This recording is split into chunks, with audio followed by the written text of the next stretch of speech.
De conformidad con el artículo 22 de la Ley General de Acceso de las Mujeres a una Vida Libre de Violencia, la alerta de violencia de género contra las mujeres es el conjunto de acciones gubernamentales de emergencia para enfrentar y erradicar la violencia feminicida en un territorio determinado, ya sea ejercida por individuos o por la propia comunidad. En ese sentido, las alertas de violencia de género representan un mecanismo de actuación de las autoridades públicas que buscan cumplir con las obligaciones del Estado respecto del derecho de las mujeres a una vida libre de violencia, atendiendo específicamente, entre otras, a una de las violaciones más graves a este derecho, la violencia feminicida. El objetivo fundamental de estos mecanismos es garantizar la seguridad de las mujeres y niñas a partir del cese de la violencia en su contra y eliminar las desigualdades producidas por una legislación o política pública que vulnere sus derechos humanos a través de la determinación de un conjunto de medidas que permitan a las autoridades públicas federales, en coordinación con las entidades federativas, enfrentar y erradicar la violencia feminicida en un territorio determinado. Bajo esta tesitura, en el caso específico de nuestro estado, el 14 de marzo de 2016, la ciudadana Leonor Ramírez Bautista, representante legal del Comité de Derechos Humanos de Tabasco, Asociación Civil, presentó ante la Secretaría Ejecutiva del Sistema Nacional de Prevención, Atención, Sanción y Erradicación de la Violencia contra las Mujeres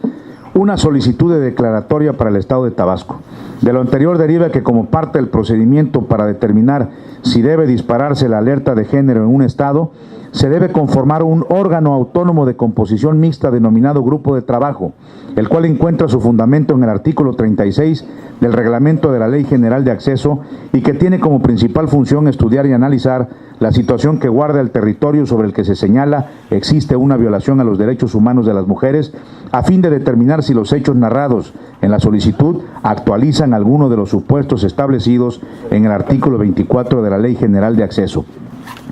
En consecuencia, después del análisis realizado por el mencionado grupo de trabajo, el cual consistió en diversas actividades y visitas a las dependencias de la Administración Pública, poderes del Estado, órganos autónomos y municipios, emitieron el informe del grupo de trabajo conformado para atender la solicitud ABGM-04-2016 de alerta de violencia de género contra las mujeres en el Estado de Tabasco.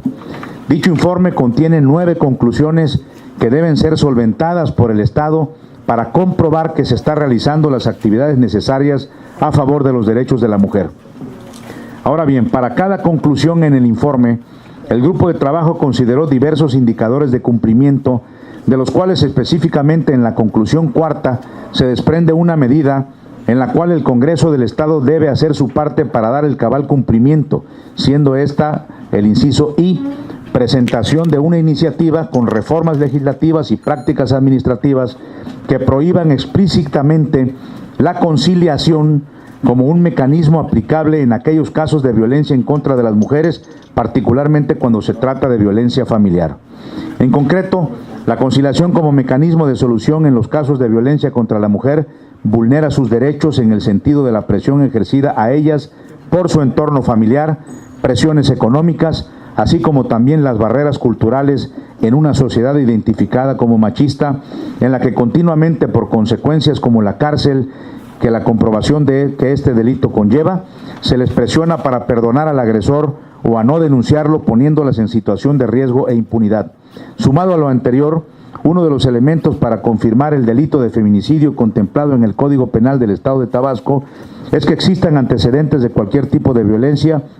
ya sea sexual, física, psicológica, patrimonial o económica, producidas en el ámbito familiar o cuando se establezca que se cometieron amenazas, asedio o lesiones en contra de la víctima. Por ello, es claro que al no contar con las denuncias o constancias correspondientes, no existirán estos elementos necesarios para configurar el delito de feminicidio. De lo anterior, se debe ponderar que el titular del Poder Ejecutivo del Estado de Tabasco aceptó las conclusiones antes referidas y a través de sus dependencias ha realizado diversos esfuerzos en coordinación con los demás poderes del Estado, órganos autónomos y el Instituto Estatal de las Mujeres en favor de la equidad de género en el Estado. Tal es el caso preciso de la reforma a la Ley Estatal de Acceso a las Mujeres a una Vida Libre de Violencia, publicada el 21 de mayo de 2016, y múltiples capacitaciones sobre el tema en todos los organismos públicos. Por ello, En aras de contribuir en un tema tan importante como lo es la equidad de género en el Estado,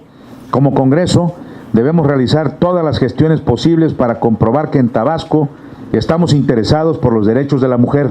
y que no se tolerará bajo ninguna circunstancia ningún tipo de violencia de género. Soy un convencido de que las mujeres son el pilar de las familias tabasqueñas y por ello deben ser protegidas con el máximo rigor de la ley. Por tal motivo deben implementarse y robustecerse las medidas de sanción a quienes osen violentar sus derechos. El futuro de nuestro Estado está obligado a la protección que podamos proporcionar a nuestros ciudadanos, en lo cual como diputados no les debemos fallar. Por lo antes expuesto y fundado, someto a la consideración del Pleno del Congreso del Estado de Tabasco la presente iniciativa con proyecto de decreto por el que se reforman las fracciones sexta, séptima y se adiciona la fracción octava del artículo 10 de la Ley Estatal de Acceso a las Mujeres a una Vida Libre de Violencia para prohibir explícitamente la conciliación como un mecanismo aplicable en aquellos casos de violencia en contra de las mujeres, particularmente cuando se trata de violencia familiar. Artículo único. Se reforman las fracciones sexta y séptima y se adiciona una fracción octava del artículo 10 de la Ley Estatal de Acceso a las Mujeres a una Vida Libre de Violencia. Artículo sexto. Instalar refugios con ubicación secreta para las víctimas y sus hijas e hijos para salvaguardar su integridad física, proporcionando apoyo psicológico, médico y legal especializado y gratuito. Fracción séptima. Queda prohibida la conciliación como mecanismo aplicable en aquellos casos de violencia en contra de las mujeres, particularmente cuando se trata de violencia familiar. Y octava, las establecidas en esta ley, su reglamento y demás disposiciones aplicables. Transitorio. Primero, el presente decreto entrará en vigor al día siguiente de su publicación en el Periódico Oficial del Estado. Segundo, se derogan las disposiciones que se pongan al presente decreto. Atentamente, diputado José Antonio Pablo de la Vega Smitia, fracción parlamentaria del Partido de la Revolución Democrática, Democracia Ya, Patria para Todos.